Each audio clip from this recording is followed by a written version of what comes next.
wali kota, jangan sok bajingan. Ingat tuh, berapa kali latihan di sini, berapa 3 hari di Sapi Brojol, dah izin, dah ngasih tahu, bukan karena uang. Tentara bekerja bukan karena uang, karena hati nurani saja.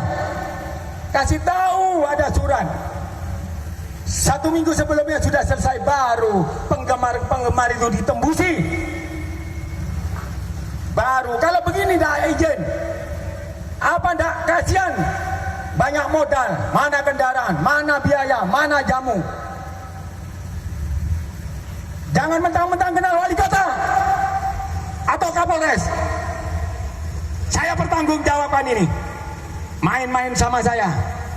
Tahu berapa kali sudah tidak pernah nembusi Koramil. Jangan sok mentang-mentang kenal wali kota, Kapolres. Tahu apapun risikonya saya hadapi. Tahu? Ngerti?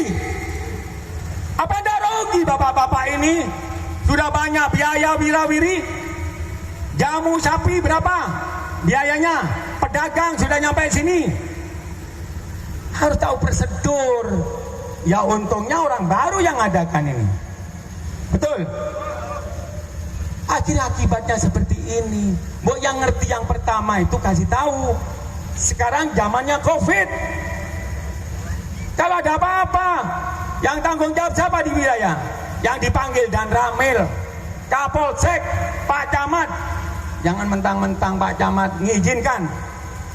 Kalau Polres itu tidak mengizinkan, jangan dilaksanakan.